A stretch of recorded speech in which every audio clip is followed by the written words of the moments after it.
Sa liblib na baryo ng San Hilario, kung saan ang umaga ay laging may dalang hamog at ang dapit hapon ay dinuduyan ng huni ng kuliglig, nanirahan si Amihan, isang babaeng kilala sa tahimik na kilos at malalim na titig. Lumaki siya sa piling ng bukirin at bundok, sa lupaing ang mga alamat ay kasing tibay ng ugat ng mga punong balete na nakatanim sa gilid ng daan. Mula pagkabata, itinuro sa kanya ang mga babala tungkol sa mga nilalang na gumagala sa pagitan ng liwanag at dilim.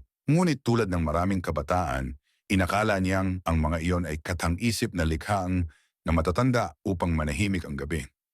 Sa mga panahong iyon, ang buhay ni Amihan ay payak.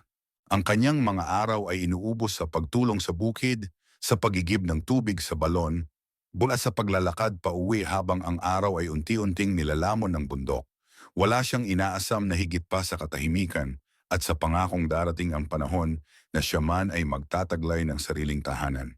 Sa gitna ng katahimikang iyon, dumating ang lalaking nagpabago sa takbo ng kanyang mundo. Si Elias ay isang dayong dumating sa baryo sa panahon ng Tagani. Matangkad, makisig, at may mga matang tila laging may lihim na iniingatan.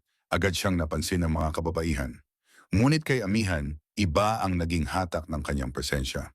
Hindi dahil sa anyo lamang, kundi sa kakaibang pakiramdam na tila may humihila sa kanyang dibdib tuwing nagtatagpo ang kanilang mga tingin. Sa bawat pagkikita, nararamdaman niyang may bahagi ng sarili niyang unti-unting lumalayo sa dati nitong katahimikan. Sa mga sumunod na linggo, naging madalas ang kanilang pagtatagpo. Sa gilid ng bukid, sa lilim ng punong mangga, at sa tabi ng batis kung saan malinaw ang tubig at tila kayang burahin ang pagod ng maghapon. Unti-unting napalapit ang loob ni Amihan kay Elias, at sa bawat salitang binibitawan nito ay lalo siyang nalulunod sa damdaming hindi niya maipaliwanag. May kakaibang lambing sa tinig ng lalaki, ngunit may bigat din na parang paalala ng panganib na hindi niya makita. Habang tumatagal, napapansin ni Amihan ang mga pagbabago. May mga gabing bigla na lamang nawawala si Elias at sa kanyang pagbabalik ay tila may aninong nakakapit sa kanyang likuran. May mga pagkakataong iniiwasan nito ang simbahan at ang liwanag ng araw, mas pinipiling maglakad sa dapit hapon hanggang sa tuluyang bumaba ang dilim. Sa kabila nito, mas lalong kumapit ang puso ni Amihan na parabang ang bawat pagdududa ay natatakpan ng bulag na pag-ibig. Isang gabi, sa gitna ng katahimikan ng baryo, nagising si Amihan sa kakaibang panaginip. Nakita niya ang sarili sa gitna ng kagubatan, hinahabol ng yabag na hindi tao ang anyo. Sa bawat hakbang, naririnig niya ang malalim na paghinga ng isang nilalang na may lakas ng hayop at talino ng tao.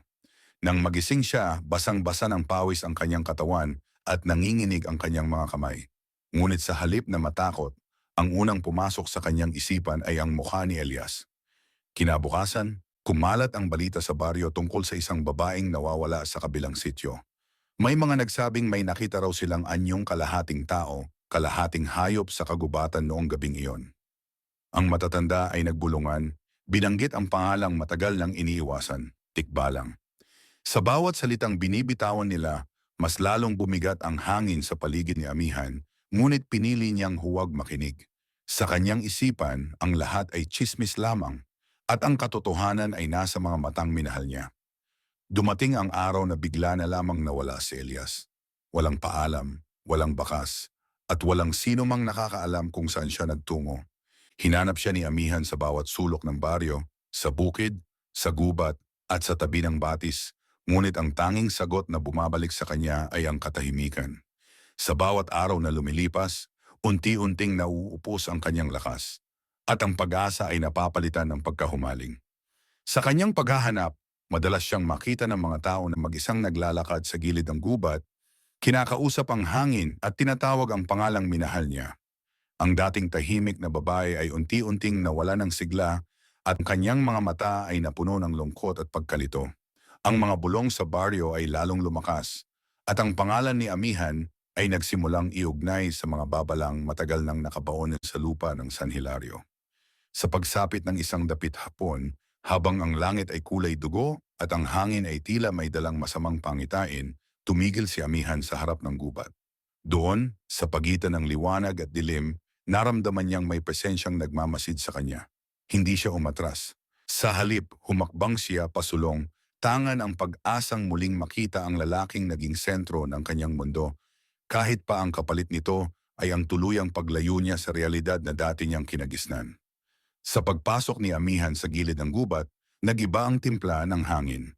Ang dating banayad na simoy ay naging mabigat, tila may dalang lihim na matagal nang ikinubli ng mga puno. Ang bawat hakbang niya sa makapal na damuhan ay sinasabayan ng pag-aspas ng mga dahon na para bang may mga matang nakasunod sa kanyang paggalaw. Ngunit hindi siya natinag. Ang kanyang isipan ay puno lamang ng iisang larawan. Ang mukha ni Elias, ang lalaking naging dahilan ng unti-unting pagguho ng kanyang katahimikan.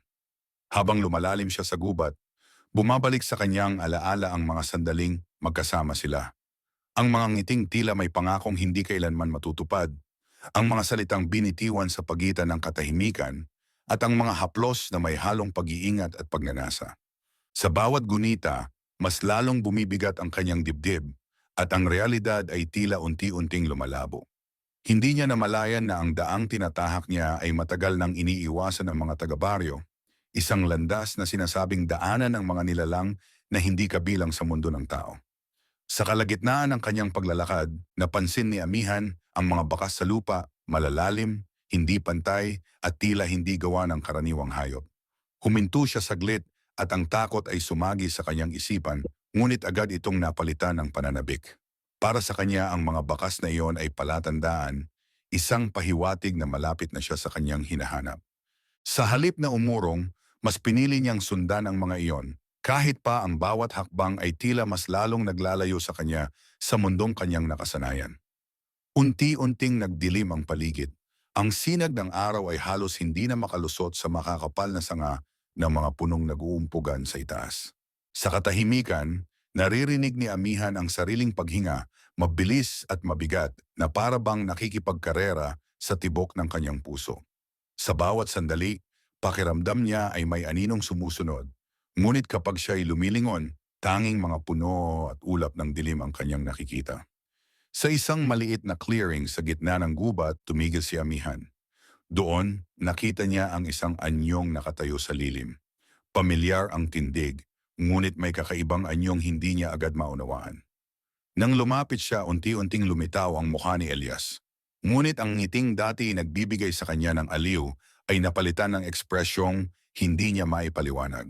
May lalim at lamig sa mga mata nito at ang katawan ay tila mas mataas at mas malakas kaysa sa huling pagkakataong nakita niya. Nang magsalita si Elias, ang tinig nito ay may bahid ng kakaibang alingaungaw, tila hindi lamang mula sa kanyang lalamunan nagmumula.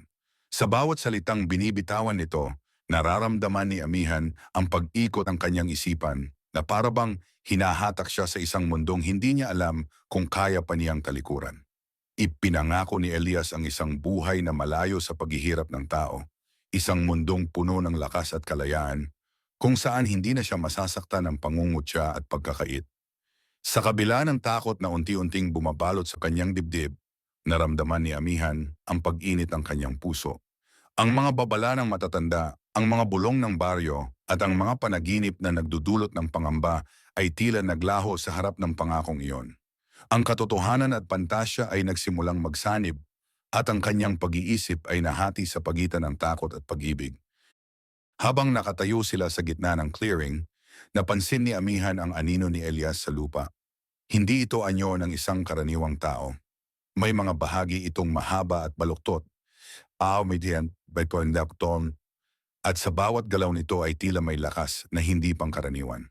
Sa sandaling iyon, isang bahagi ng kanyang sarili ang nagising sa katotohanang matagal na niyang iniiwasan.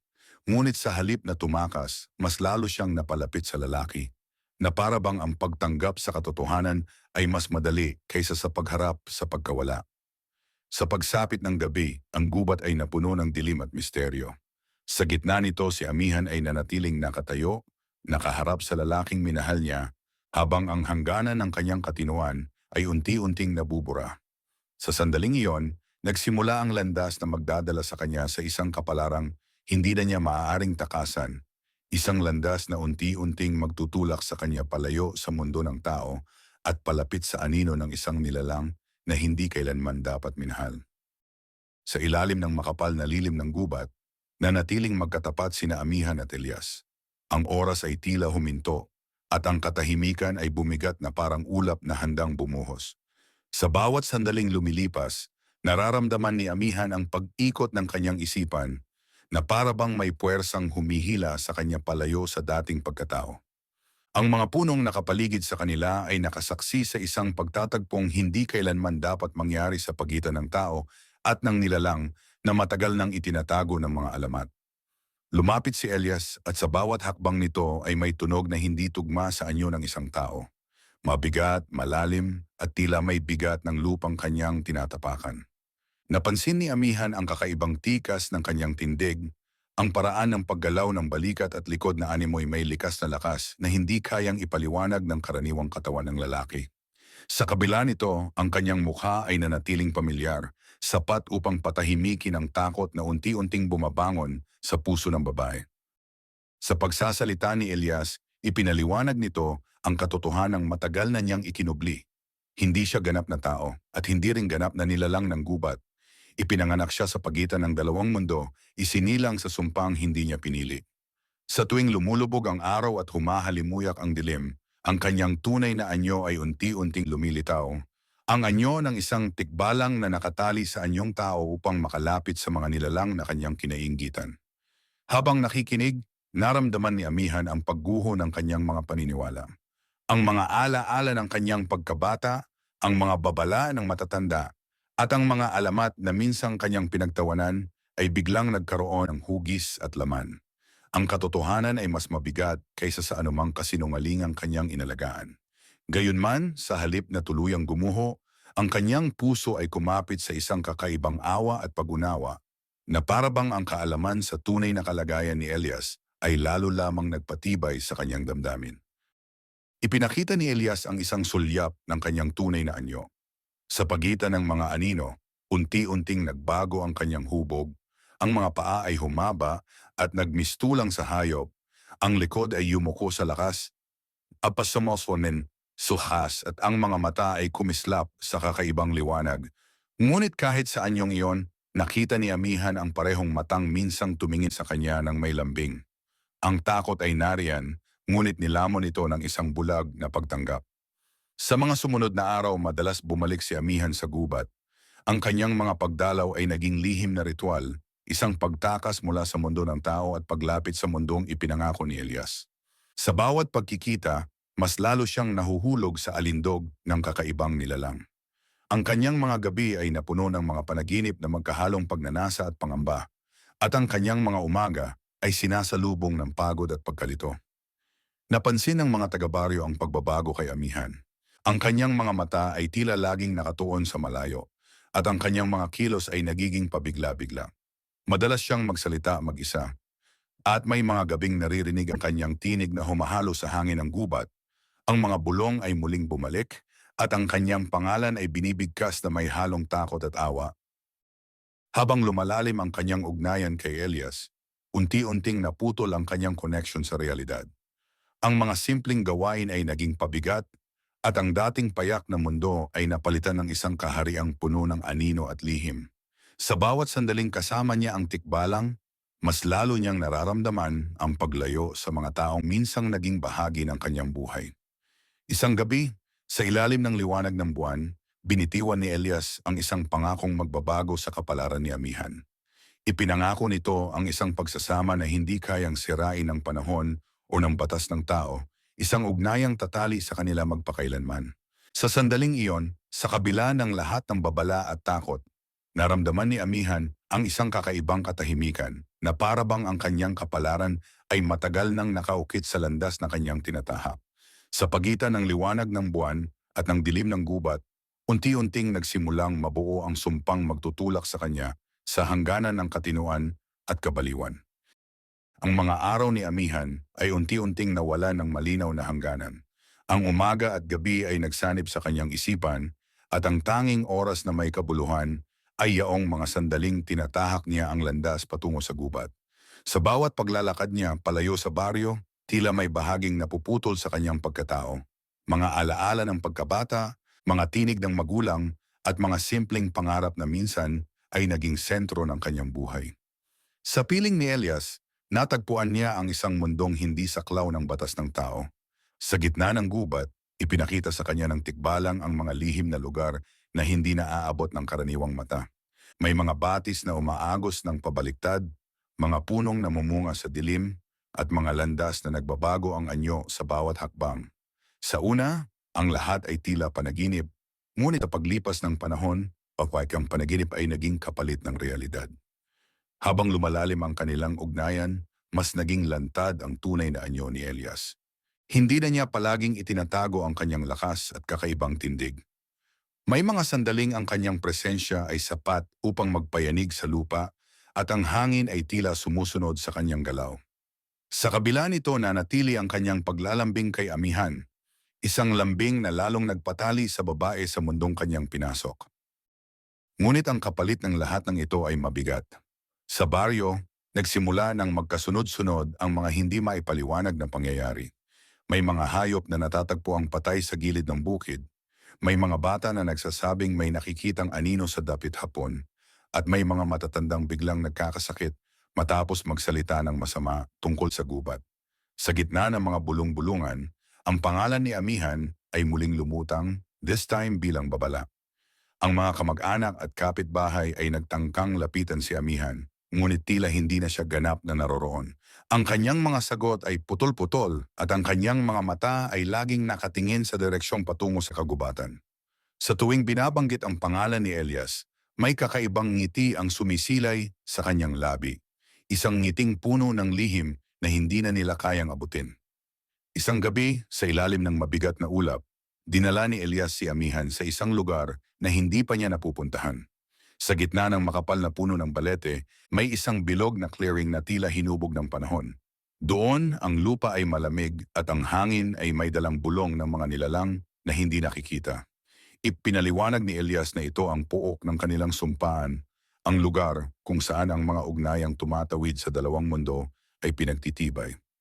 Habang nakatayo si Amihan sa gitna ng bilog, naramdaman niya ang bigat ng sandali. Ang kanyang katawan ay nanginginig, hindi lamang sa takot kundi sa kakaibang pananabik. Sa paligid niya ang gubat ay tila nabuhay. Ang mga dahon ay gumalaw kahit walang hangin at ang mga anino ay nagsanib upang bumuo ng mga hugis na hindi niya maunawaan. Ngunit sa halip na umatras, mas lalo siyang kumapit sa presensya ni Elias. Sa sandaling iyon, unti-unting nagsimulang mabura ang natitirang bahagi ng kanyang pag-aalinlangan. Ang mga tanong na minsang bumabagabag sa kanyang isipan ay nalunod sa pangakong hindi na siya kailanman magiging mag-isa. Sa piling ng tikbalang, naramdaman niyang may halaga ang kanyang pag-iral, kahit pa ang kapalit nito ay ang pagtalikod sa mundong kanyang pinanggalingan. Sa pag-uwi niya sa baryo kinabukasan, napansin ng mga tao ang kakaibang pagbabago. Ang kanyang mga hakbang ay mabigat at ang kanyang anino ay tila hindi tugma sa kanyang katawan. May mga sandaling parang may kasunod siyang presensya kahit nag-iisa. Sa mga mata ng iba, si Amihan ay unti-unting nagiging estranghero, isang babaeng nakatayo sa pagitan ng tao at ng nilalang ng gubat, unti-unting hinahatak ng sumpang siya mismo ang piniling yakapin. Sa paglipas ng mga araw, ang katahimikan ng baryo ng San Hilario ay tuluyang napalitan ng pangamba. Ang mga dating simpleng gawain ay sinasabayan na ngayon ng mga matang nagmamasid at mga bibig na pabulong kung magsalita. Sa gitna ng lahat ng ito, si Amihan ay patuloy na naglalakad na parang walang naririnig, walang nakikita, at walang nararamdamang iba kundi ang tawag ng gubat na unti-unting nagiging bahagi ng kanyang pagkatao. Sa kanyang isipan, ang baryo ay nagmistulang malayong alaala. Ang mga mukha ng mga taong minsang nag-alaga at nagmahal sa kanya ay nawalan ng linaw habang ang anyo ni Elias ay lalong naging malinaw. Sa bawat pagbangon niya tuwing umaga, ang unang pumapasok sa kanyang isip ay ang landas patungo sa balete, ang bilog na clearing na nagsilbing sagradong puok ng kanilang sumpaan. Doon, pakiramdam niya ay buo siya, isang pakiramdam na matagal niyang hinanap ngunit ngayon lamang niya natagpuan. Habang patuloy ang kanyang pagdalaw sa gubat, unti-unting nagbabago ang kanyang katawan. Ang kanyang mga pandama ay tumatalas. Naririnig niya ang yabag ng mga hayop kahit malayo. At naaamoy niya ang pagdating ng ulan bago pa man bumagsak ang unang patak. Sa gabi, ang kanyang mga mata ay tila nasasanay sa dilim at ang takot na dati kaakibat ng gabi ay napalitan ng kakaibang kapanatagan. Sa bawat pagbabagong ito, nararamdaman niyang unti-unting humihiwalay ang kanyang sarili sa pagiging ganap na tao. Sa piling ni Elias, ipinakita sa kanya ang mga ritual na isinasagawa ng mga nilalang ng gubat. Hindi ito mga seremonyang may sigawan o apoy, kundi mga tahimik na sandaling puno ng pakikinig. Sa lupa, sa hangin, at sa mga ugat ng mga punong naguugnay sa lahat ng nabubuhay. Sa bawat ritual, mas lalo siyang nalulubog sa mundong hindi niya lubos na nauunawaan, ngunit buong puso niyang tinatanggap. Ngunit kasabay ng kanyang paglalim sa gubat ay ang unti-unting pagguho ng kanyang katinoan. May mga gabing nagigising siya sa sarili niyang halakhak, at may mga umagang hindi niya maalala kung paano siya nakauwi. May mga sandaling kausap niya ang mga anino, at para sa kanya, ang mga ito ay may tinig at anyong malinaw. Ang hangganan ng realidad at ilusyon ay tuluyan ng nabura at ang kanyang isipan ay nagsimulang maglakbay sa mga landas na hindi na niya kayang balikan. Sa baryo, isang matandang albularyo ang nagpasyang kumilos. Matagal na niyang nararamdaman ang pagkabahala ng lupa at ang pagkilos ng mga nilalang sa gubat. Nakita niya kay Amihan ang mga palatandaan ng isang sumpang bihirang mangyari, ang pagkakatali ng puso ng tao sa espiritu ng tikbalang. Sa kanyang paningin, ang ugnayang ito ay magdadala ng kapahamakan hindi lamang sa babae kundi sa buong baryo kung hindi ito mapuputol. Isang hapon, hinarap ng matanda si Amihan sa gitna ng daan. Sinubukan niyang kausapin ito, ipaalala ang kanyang pinagmulan at ang panganib na kanyang tinatahak. Ngunit ang mga salita ay tila dumaan lamang sa hangin. Ang mga mata ni Amihan ay puno ng malamig na liwanag at ang kanyang tinig ay may kakaibang himig na hindi naganap na kanya. Sa sandaling iyon, napagtanto ng matanda na ang babaeng nasa harap niya ay hindi na lamang tao. Sa gabing iyon, sa ilalim ng walang buwan na langit, muling tinawag ni Elias si Amihan sa balete. Doon, sa gitna ng katahimikan ng gubat, ipinaalam nito ang isang pasyang matagal nang hinihintay, ang tuluyang pagtali ng kanilang mga kapalaran. Ang pagsasamang iyon ay mangangailangan ng sakripisyong hindi na niya mababawi, ngunit kapalit nito ay ang pangakong hindi na siya muling iiwan. Sa gitna ng dilim, si Amihan ay tumango, tangan ang isang ngiting puno ng pananabik at kabaliwan, habang ang kanyang dating mundo ay tuluyang naglalaho sa likuran. Sa gabing itinakda para sa pagtitibay ng sumpaan, ang gubat ay tila huminga ng sabay-sabay. Ang mga puno ay nakayuko na parang mga saksi, at ang lupa ay malamig sa ilalim ng mga paa ni Amihan. Sa gitna ng bilog na clearing, ang liwanag ay kakaiba, hindi ganap na dilim, hindi ring ganap na liwanag, isang pagitan na sumasalamin sa kalagayan ng kanyang kaluluwa. Habang nakatayo siya roon, naramdaman niyang ang mundo ng tao ay unti-unting lumalayo, gaya ng tunog na nalulunod sa malalim na tubig. Sa paglapit ni Elias, ang hangin ay bumigat. Ang kanyang anyo ay hindi na ganap na tao. Ang lakas ng tikbalang ay malinaw sa bawat galaw, sa bawat yabag na nagpapakibot sa lupa. Ngunit sa kabila ng anyong iyon, ang presensya niya ay pamilyar at nakapagbibigay ng aliw kay Amihan. Sa sandaling magtagpo ang kanilang mga titig, ang natitirang pag-aalinlangan sa puso ng babae ay tuluyang naglaho. Nagsimula ang ritual sa katahimikan. Walang mga salitang binigkas, walang apoy na sinindihan. Sa halip, ang gubat mismo ang kumilos. Ang mga ugat ng balete ay unti-unting umangat mula sa lupa, gumuhit ng mga hugis na parang sinaunang simbolo. Ang hangin ay umikot sa kanila, may dalang bulong ng mga tinig na hindi maintindihan, ngunit ramdam ang bigat. Sa gitna ng lahat ng ito, si Amihan ay nakatayo, handang ialay ang anumang natitira sa kanyang pagkatao. Habang lumalalim ang ritual, nagsimulang makaramdam si Amihan ng matinding sakit. Hindi sa katawan, kundi sa isipan. Ang mga alaala ng kanyang nakaraan ay dumaan sa kanyang harapan na parang mabilis na agos, ang kanyang pagkabata sa bukid, ang tinig ng kanyang ina, ang mga pangarap na hindi na niya binalikan. Isa-isa itong nilamon ng dilim, at sa bawat alaala na nawawala, may pumapalit na katahimikan na tila walang hanggan. Sa baryo, sa parehong sandali, nagising ang mga tao sa isang sabay-sabay na kabog ng dibdib.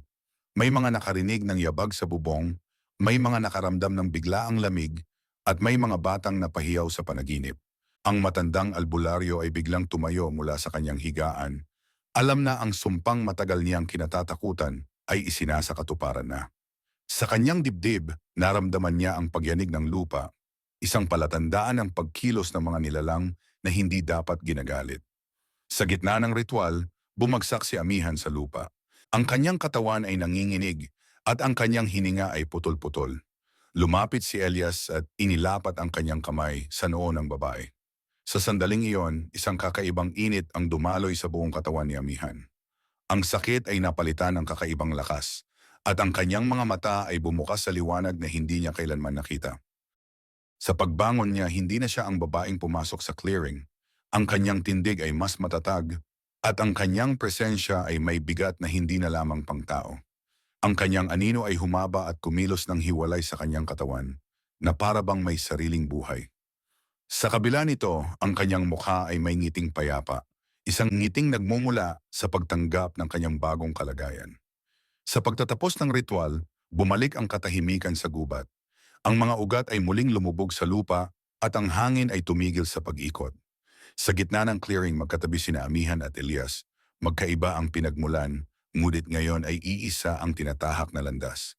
Sa sandaling iyon, tuluyan ng naputol ang huling hibla na nag-uugnay kay Amihan sa mundo ng tao, at ang kanyang isip ay nagsimulang yumakap sa isang katotohanang hindi na niya kailanman iiwan. Pagmulat ng umaga, ang baryo ng San Hilario ay tila may bahid ng panaghoy na hindi marinig ng tainga ngunit ramdam ng dibdib. Ang araw ay sumikat na parang may alinlangan, at ang mga anino ng mga bahay ay humaba ng kakaiba sa lupa. Sa gitna ng katahimikang iyon, si Amihan ay muling lumitaw sa gilid ng baryo, ngunit ang kanyang pagdating ay hindi na tulad ng dati. Ang kanyang mga hakbang ay mabagal at tiyak, at ang kanyang mga mata ay walang bakas ng pagod, tanging malamig na liwanag na tila nagmumula sa lalim ng gubat. Napansin agad ng mga tao ang pagbabago. Ang babaeng dati yumuyuko sa tuwing makakasalubong ang iba ay ngayon diretso ang tindig, at ang kanyang presensya ay may dalang katahimikang nakakapigil ng hininga. May mga sandaling ang mga hayop ay biglang tumitigil sa paggalaw kapag siya'y dumaraan, at ang mga bata ay napapahinto sa paglalaro na parang may di nakikitang babalang dumaan. Walang sino mang nangahas na kausapin siya. Sapat na ang isang sulyap upang maramdaman ang distansyang hindi na kayang tawirin. Sa kanyang isipan, ang baryo ay nagmistulang anino lamang ng isang mundong minsan niyang tinirhan. Ang mga bahay ay tila mababa at makitid, ang mga daan ay masyadong tuwid at walang lihim. Ang tunay na tahanan para kay Amihan ay ang gubat. Ang lugar kung saan ang lupa ay may alaala at ang hangin ay may tinig. Sa tuwing humihinga siya, nararamdaman niya ang tibok ng mundo sa ilalim ng kanyang mga paa, isang ugnayang hindi niya kailanman naranasan noon. Sa mga gabing sumunod, nagsimulang kumalat ang mga balita ng kakaibang pangyayari. May mga magsasakang nagsabing naligaw sila sa sarili nilang bukid, paikot-ikot hanggang sa makita nila ang sarili sa gilid ng gubat. May mga manginginom na nag-uwi ng takot sa kanilang mga mata, matapos makakita ng aninong matangkad na may kasamang figurang babae sa dapit hapon. Ang pangalan ni Amihan ay binibigkas na ngayon hindi lamang ng pabulong, kundi bilang isang babala sa mga hindi sumusunod sa mga itinakdang oras ng pag-uwi. Sa gitna ng mga bulong-bulungan, ang matandang albularyo ay patuloy na naghahanda. Alam niyang ang sumpang naganap ay hindi lamang ukol sa dalawang nilalang, kundi sa balanse ng buong lugar. Sa kanyang mga panaginip, nakikita niya si Amihan na nakatayo sa pagitan ng dalawang mundo. Ang isip ay unti-unting binabalot ng dilim na hindi na kayang tablahin ng liwanag. Sa bawat panaginip, ang babae ay unti-unting nawawala ang anyo ng tao, hindi sa katawan kundi sa pag-iisip. Samantala sa piling ni Elias, si Amihan ay natutong yakapin ang bagong ritmo ng kanyang pag-iral. Ang mga gabi ay ginugol nila sa paglalakad sa mga landas na hindi umiiral sa araw. At ang mga araw ay natutulog siya sa lilim ng mga punong matagal nang nakalimot sa liwanag. Sa bawat sandali, ang kanyang damdamin ay nagiging mas payak, wala ng pangamba, wala ng pagdududa. Ngunit kasabay nito, ang kanyang kakayahang umunawa sa sakit ng tao ay unti-unting naglalaho. Isang gabi, habang ang buwan ay kalahati lamang ang liwanag, huminto si Amihan sa gilid ng baryo at minasdan ang mga ilaw ng mga bahay. Sa isang iglap, may sumiklab na alaala, isang tawa, isang yakap, isang pangakong minsang binitiwan. Ngunit bago pa man ito tuluyang mabuo, ang alaala ay agad na nilamon ng katahimikan. Ang kanyang mga labi ay gumalaw sa isang ngiting walang damdamin. At siya'y tumalikod, muling tinahak ang landas patungo sa gubat. Sa sandaling iyon malinaw na ang babaeng minsang nabaliw sa pag-ibig ay hindi na lamang isang biktima ng damdamin. Siya ay naging bahagi ng isang mas malalim na kapangyarihan, isang aninong naglalakad sa pagitan ng tao at tikbalang. At sa bawat hakbang niya palayo sa baryo, mas lalong humihina ang tinig ng kanyang katinoan, habang ang tawag ng gubat ay nagiging tanging katotohanang kanyang kinikilala. Sa paglipas ng mga linggo, ang hangganan sa pagitan ng gubat at baryo ay tuluyang naging manipis. Ang dating malinaw na guhit na naghihiwalay sa dalawang mundo ay naglaho at ang impluensya ng mga nilalang ng dilim ay dahan-dahang gumapang patungo sa pamumuhay ng tao. Sa gitna ng pagbabagong ito, si Amihan ay naging tahimik na sentro ng pag-ikot ng kapalaran, isang presensyang hindi na kailangan ng tinig upang iparamdam ang kanyang pagdating. Sa tuwing sasapit ang dapit hapon, makikita siyang nakatayo sa gilid ng mga palayan, bamanihay, isimon, nakatingin sa papalubog na araw na parang may hinihintay na senyas. Ang kanyang anyo ay nananatiling tao, ngunit ang kanyang mga mata ay may lalim na tila nakakita na ng mga panahong hindi pa dumarating. Ang mga magsasakang nakakasilip sa kanya ay agad na iniiwas ang tingin, hindi dahil sa galit, kundi dahil sa takot na baka mahila sila ng titig na iyon sa mundong hindi na nila mababalikan. Sa kanyang isipan, nagsimulang magbago ang kahulugan ng mga alaala. Ang mga mukha ng kanyang pamilya ay tila mga aninong walang pangalan, samantalang ang gubat ay may malinaw na hugis at tinig. Nakikilala niya ang bawat punong dinaanan, bawat batong tinatapakan, at bawat hanging dumaraan sa kanyang balat. Ang mga bulong ng lupa ay nagiging malinaw na wika, at sa bawat mensaheng kanyang naririnig, mas lalong humihina ang natitirang hibla ng kanyang katinoan. Isang gabi, dinala siya ni Elias sa pinakamalalim na bahagi ng gubat, isang lugar na hindi naaabot ng liwanag kahit sa kabilugan ng buwan. Doon, ang lupa ay may bakas ng mga sinaunang yapak, at ang hangin ay may bigat ng mga panata at sumpang matagal ng binigkas. Ipinaalam ni Elias na ang kanilang ugnayan ay hindi na maikukubli. Ang gubat mismo ang humihingi ng ganap na pagtanggap kay Amihan bilang isa sa mga tagapagbantay nito. Habang nakatayo siya sa gitna ng kadiliman, naramdaman ni Amihan ang pag-agos ng mga tinig sa kanyang isipan. Hindi na ito mga hiwa-hiwalay na bulong, kundi isang sabay-sabay na panawagan. Ang kanyang dibdib ay sumikip at ang kanyang hininga ay bumigat, na para bang ang kanyang pagkatao ay hinahati sa dalawa.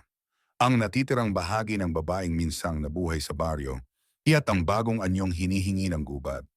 Sa baryo, ang mga pangyayari ay lalo pang naging hindi maipaliwanag.